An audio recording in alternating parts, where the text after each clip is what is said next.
嗨，大家好，我是探评书。今天是2026年2月27号。這一期咱們繼續胡聊胡適、胡轾、胡威，還有胡一進老師啊。今天不光要聊胡一進老師，還要聊一下任澤平老師啊。今天是胡適2月份最後一個交易日 ，A 股三大指數漲跌不一啊。截至收盤，上證指數漲0.41%，深成指跌0.06%，創業板指數跌1.04%，北證50指數跌0.5%。這個成交量是2.5萬億，比上個交易日縮量500億。但是今天對這個金融消費者來說不算壞事啊。為什麼呢？兩市上漲的個股3271只，下跌的個股是2068只，總體上是漲多跌少。有人總結了一下這個春節假期後這4個交易日整體上說能算得上是個紅包行情，就是給你每個人發了個小紅包，大小不一從板塊上看什麼稀土、有色金屬、小金屬、電力、煤炭、鋼鐵這些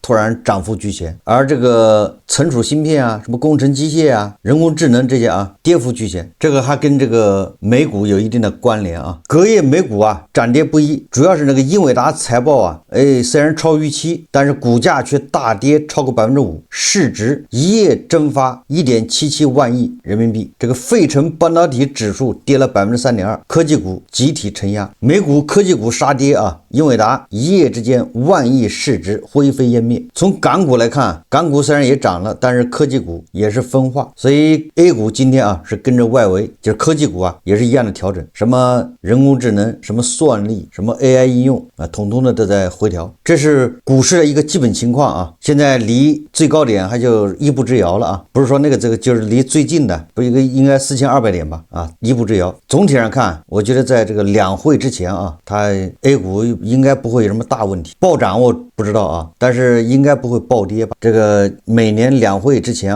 得有一個維穩行情那今天我看這任澤平前恆大首席經濟學家任澤平又發了個微博，他這個微博很有意思他給這個金融消費者提了7條建議。哪7條建議呢？他這麼說的他說 A 股站上4100點，這7條建議你一定要聽。他說最近 A 股創10年新高，實現了我2024年牛市預測，但大家都摩拳擦掌，熱情高漲。這裡面有個問題就是2024年10月8號吧，他說這個開盤即收盤，就是我想知道那個時候進去的人到現在有多少人是賺錢的，就是你猜中了這個指數牛市有什麼意義呢？有多少人是賺錢的，這是最主要的。包括任澤平本人，按理來說你既然抓住這麼大一個機會，那還要賣課嗎？為什麼這麼賺錢還要去賣課呢？對吧？你把房子一抵押然後進去，你這麼牛對吧？歷史上他猜出了很多次牛市，那為啥不去把房子一押進去賣課都累所以我不太理解或許他說這個股市的錢他不願意賺，人家只想賺知識付費，就是希望大家去賺錢，然後把他錢再交給他，是這麼個邏輯嗎？他這麼說的他說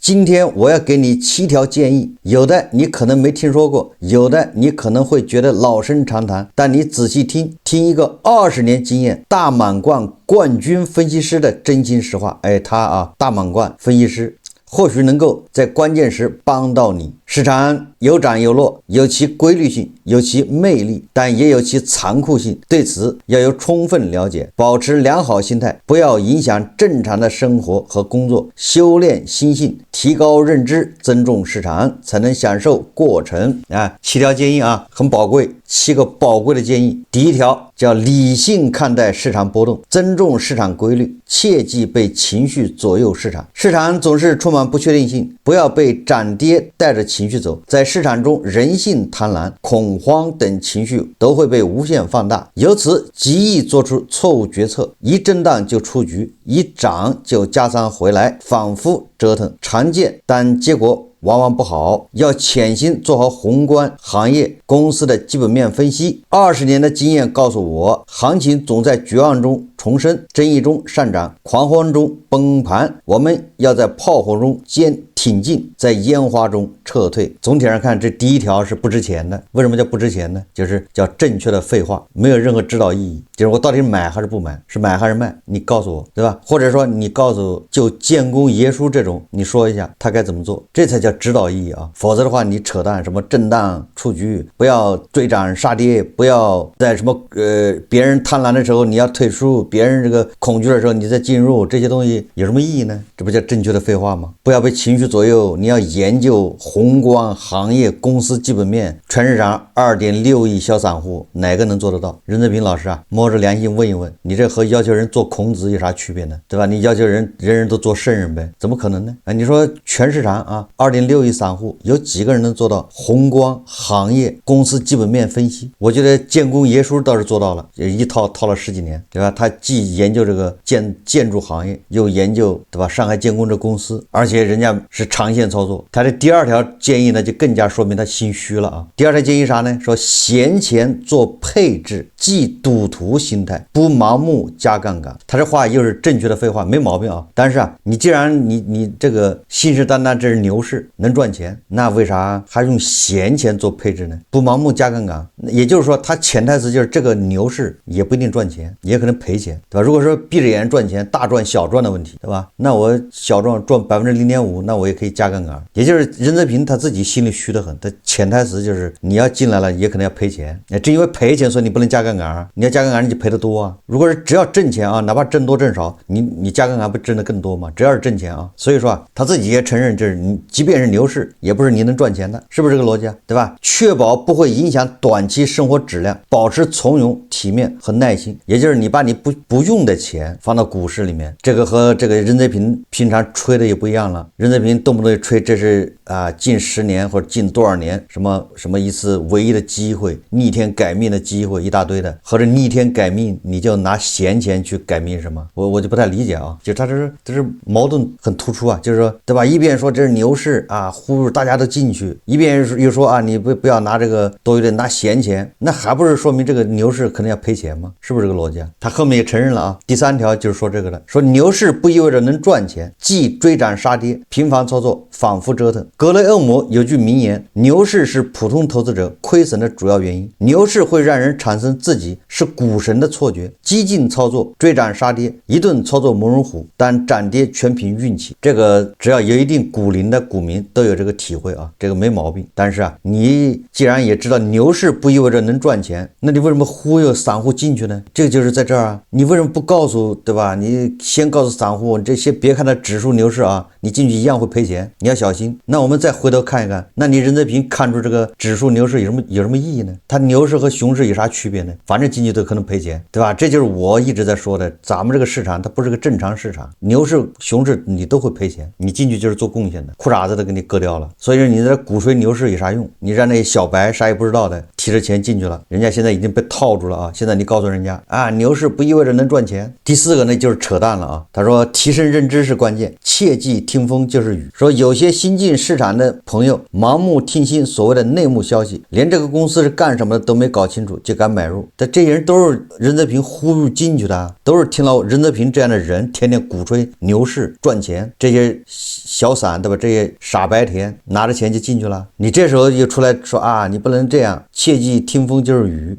市場是經濟基本面、政策面、資金面、情緒面的綜合反應，要系統學習，切忌聽風就是雨，畢竟是自己的真金白銀。你看看，你說2.6億散戶有幾個人能做到經濟基本面分析、政策面分析、資金面分析？他哪個面他都分析不到，他沒那個能力。有那能力，他也不用指望着在股市賺錢。这就是悖論啊！就是如果你真能把經濟基本面、政策面、資金面你能分析的頭頭是道、有道理，你完全不需要在股市靠賭啊、靠運氣去賺錢，你完全已經混得不錯了。我們再反過來說嘛，任澤平老師本人經濟面、基本面，對吧？政策面、資金面，那應該都是分析的不錯的吧？經濟學家，那你在股市賺到錢了沒有？相反啊，很多證券券商的首席分析師，对吧？一旦讓他去炒股，管理一支基金，賠得一塌糊塗。這個案例是吧？比比皆是吧？任澤平說的這些啊，是在一個正常市場裡面是可以的，但是你現在面對着胡市，它是個正常市場嗎？所以你就把小白的这傻白甜忽悠到這個市場裡面，你是出於什麼居心？這叫助紂為虐，這叫幫兇。第5個，他說量力而行，能力圈範圍內選擇適合自己的方式。說即使是大師級人物，也只是做自己能力圈範圍的事。你最好的辦法就是找到自己擅長的領域和方法。法，學學建功爺書吧。第5條啊，實際上任澤平就是他的意思就是啊，炒股是一個非常專業的事情，他比較隱晦的這麼說了啊，也就是不是所有人進來都能賺錢，即便牛市也有可能賠錢。所以說啊，你看他的要求越來越高了，你得有專業性，你得會基本面、資金面是吧？這個政策面分析完了，即便這樣，牛市你也不一定能賺到錢。那我請問，那我到這個胡適來幹什麼？是來交學費的嗎？我賺不到錢的這個市場，它指數就是牛市，跟我有什麼關係呢？那反而顯得我這個不是水平差嗎？對吧？指數呼呼漲，我這天天賠錢，這不是對吧？兩頭受氣嗎？你要是指数跌的吧，暴跌，我賠錢我也能認，大家都賠錢，這指數也跌吗？大家都不好受。你現在好了嗎？有人賺錢，对吧？這牛市裡面我在裡面賠錢。第6個啊，他說堅持長期視野，避免3根線改變信仰，過度依賴短期市場情緒做決策不可取，多看看基本面有沒有根本變化，選擇那些具有長期增長潛力的好公司、好價格啊，堅持長期持有，往往效果更好。這說的這就是正確的廢話。你怎麼知道你手上拿的股票不叫上海建工呢？曾经也很好啊，对吧？现在每天啊，每年有几十只、上百只股票在退市，现在还在加大退市力度。我今天看了一下啊，也有很多股票要退市了。你怎麼知道你手上拿的不是這些股票呢？曾經它的報表都是亮眼的很啊，它的故事那是非常有吸引力啊，所以散戶還得看出什麼叫報表造假。你散戶又不是審計人員，你怎麼能看得出報表造假呢？所以你把一個小白推向這樣的一個市場，你居心何在？第7個啊，它是避免選擇性注意偏差，全面客觀評估市場和公司。選擇性注意是指人們傾向於關注那些支持自己觀點的信息，但忽視了其他信息，形成對市場的片面認知，進而錯誤決策。克服選擇性注意的陷阱，應當保持信息渠道的多樣性，保持開放的心態。它第7條我不太清楚它什麼意思啊，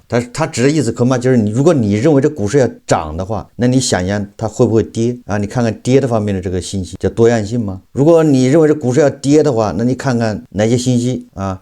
說它要漲，保持一個開放的心態，避免你過度關注某一方面的，对吧？就變成一個陷阱，這東西就沒有任何意義啊。最後，朋友們，這是一項長期修煉，永遠增進市場，不斷學習，虛心萬事能成，自滿十事九空。這個最後他說啊，明晚7點我在視頻號直播跟大家聊聊新趨勢，也開始賣課了啊。這個我說任澤平老師啊，我覺得首先一個你要回答一下，這個咱們胡適啊36年一共有多少人開戶這個參與投資了？咱們也別說賭博吧，說參與投資有多少人賺錢了？最終啊，你把這個能不能統計一下，這個比例是多大？我們經常聽說身邊的這個炒股賺錢了，那個炒股賺錢了，但是最終一看，對吧？過幾年發現他又傾家蕩產了，過幾年他又不說話了。這是第一個啊，這麼個市場，如果說賺錢的是1/1000，那你說你讓大家進去幹什麼？那9999個人都是要賠錢的，你何必要去呢？這是第一個啊，一定要搞清楚。所以如果你想炒的話，很簡單，你搜一下，你看看自從1990年胡適開始以來到現在有多少人賺錢了，占比是多少？那你能是那万里挑一的嗎？对吧？這就統計嘛，很簡單啊。第二個就是我們具體到任澤平老師本人，你看中了這個牛市，你的收益怎麼樣？實際上從這個7點建議來說，任澤平自己他心裡是沒底的。如果他心裡有底，板贏，對吧？肯定賺錢，那他就會加槓桿，對吧？他早就賺幾個億了，那他比那個林園，比那什麼半夏投資的李貝等，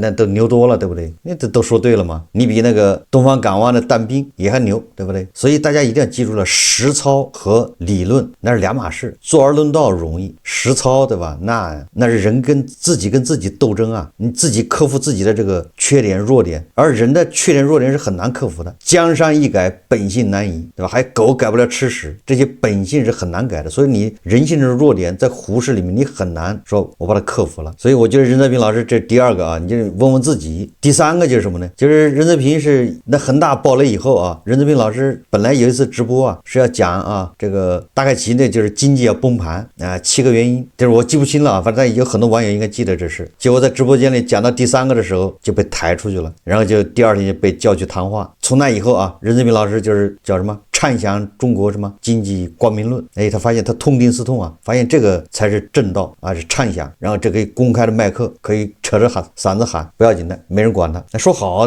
還能打他嗎？不至於被抬走。所以說這個叫什麼？良心沒了啊，你賺錢就快了。大家知道吧？任澤平老師以前走了很多彎路啊，賣洗髮水被人舉報，對吧？生髮水不是洗髮水，生髮水。任澤平老師還跟加藤老師還火併過，對吧？兩個人差點上了法院。任澤平老師為什麼會變成這樣呢？實際上就是啊，他生活所迫，他沒有什麼一個單位養着他，他是自己，他跟我一樣啊，自己刨食吃。如果對吧，有關部門不讓他講話，不讓他賣課，他基本上就完蛋了。所以我認為他是一種，對吧？他跟胡锡進還不一樣，因為胡锡进有穩定的退休工資、退休金。任澤平手下還有一個團隊呢，人吃馬喝的，得花多少錢呢？對吧？他又沒有什麼在哪個券商或者在哪個公司掛職，沒有啊，沒有工資應該。所以說他現在是要在走鋼絲啊，說這一切都是為了賣課。他就像那個在澳門賭場外面，对吧？或者在那個什麼賭場外面啊拉客的這麼一個掮客，哎，一邊教你啊，你進去怎麼賭，對吧？你下什麼注啊？你還留點返程的機票，然後你得怎麼下，對吧？你被一把全压上了啊，压上了到时候褲衩子沒了。但是你要在裡面好好下，是能賺到錢的。你仔細研究，那现在正熱鬧呢。哎，他就是這種角色，實際上讓我想起了那個叫李大霄，對吧？李大霄就是以前是天天喊底，什麼底，嬰兒底、胚胎底，各種底，好像到了3000多點啊。李大霄現在是天天提醒風險，天天提醒，又是不能辭職炒股了，又是不能借錢炒股了，又是這個又是那個，總之李大霄现在是天天提示風險啊，就跟他以前天天說底一樣。為什麼呢？就我覺得李大霄這個人吧，他說什麼做好人買好股，好像是他說的吧，也就是他內心啊良心不安，因為他知道這是什麼個市場，把你們這些人忽悠進來之後，他於心不忍，對吧？你這些人進去都是送錢吶，所以他在現在提示風險啊，建議不要去炒，哎，拿點閒錢放裡面娛樂一下就行了，指着胡適發家致富那是做夢。所以我說這個任澤平啊，可能是迫如生計吧，在這個胡適啊賺錢基本上不可能，你只能短暫的擁有，对吧？要不了多長時間你就连本帶利要還回去。我一直說專家的話不靠譜，比如說那個證券專家劉繼鵬，他就以前对吧3000點的時候，他一直號召，一直呼籲把胡適搞到4000點，理由之一就是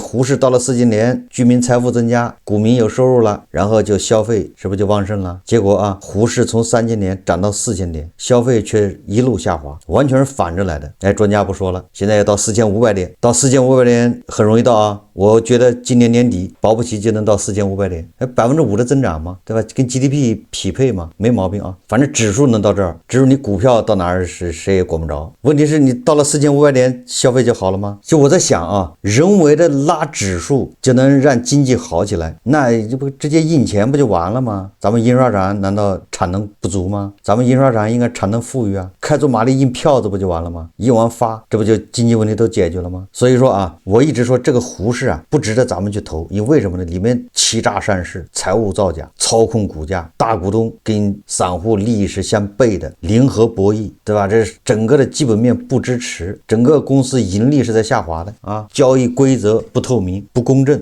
這些問題都解決不了，那你說讓人來，你不是害別人嗎？你認為這樣的市场也值得你投資？閉着眼拿着股票拿到退休，那你就來吧。我們再聊聊胡锡進老師啊，今天主要聊這個2個老師。這胡锡進老師跟任澤平老師就不一樣了啊，因為任澤平老師對吧，還要賺錢養家呀。這胡锡进老師他已經退休了，对不对？就是昨天啊還是前天，這個中國驻海参崴吧，这領事館對吧，叫弗拉什麼迪沃斯托克，他不是發了一個提醒嘛？提醒這個領事區啊，就是在俄羅斯的中國公民要留意俄羅斯長期居留許可辦理新規。他這個新規實際上就是你如果在這待時間長了，你跟俄羅斯人是一樣的，也要服兵役，就這個意思啊。其實這東西也沒什麼好說的啊。你要在人家那長期居留，還想申請什麼，對吧？你就相當於你是俄羅斯人，那你就得再去幫人打仗，這個我覺得也沒毛病啊。你不是喜歡俄羅斯嗎？對吧？你願意在那待着，或者人家打仗你不參加，那能行嗎？這沒什麼啊。就是所以我對這個不感興趣啊。我覺得這個你願意在俄羅斯待着，你是咎由自取的吧？把你拉去前線歷練一下也沒毛病啊。雖然這個俄羅斯它有法律規定啊，啊，就是像這種叫義務兵啊，他是叫義務兵嘛，服兵役1年，這種義務兵是不能到國外打仗的，他只能在俄羅斯國內保家衛國。但是現在俄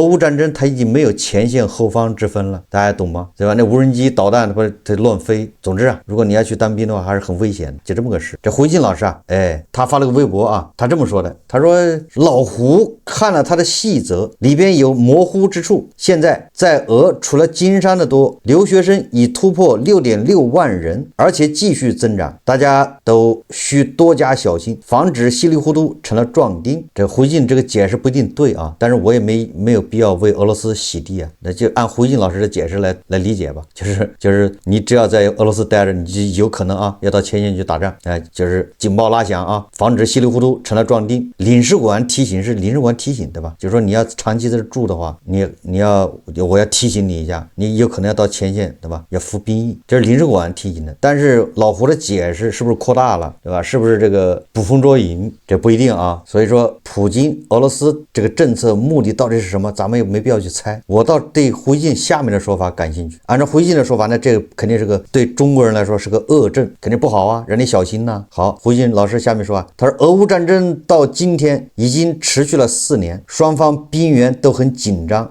作為頭部黃俄啊，他過去的說法不就是烏克蘭沒人了嗎？烏克蘭打到最後一個人了，對不對？俄羅斯有的是人呢。這頭部黃俄現在這個口氣變了啊，說雙方兵源都很緊張。你說這個找誰說理去啊？這怎麼頭部黃俄變得這麼快呢？咋回事啊？這4年戰打下來，烏克蘭還沒有剩最後一個人，還沒到這地步，俄羅斯兵源緊張了，這個好像不對呀，對吧？胡錫進老師說的啊，你自己可以看到微博啊，他說雙方兵源都很緊張，那也就是俄爹那兒兵源緊張。然後說除了俄羅斯，在烏克蘭的中國人也需小心，那邊形勢更吃緊，而且對中國有怨氣，政治環境應該更不利於中國人維權。這胡錫進老師這叫壞啊！你說的是俄羅斯的事情，你怎麼把烏克蘭給扯上了呢？這是俄羅斯總統普京頒布的這個簽署的法令，他們又不是澤連斯基簽的，烏克蘭沒有這樣的法律啊，對吧？在烏克蘭的中國人很多啊，這經常在網上都能看到，人家在那好得很。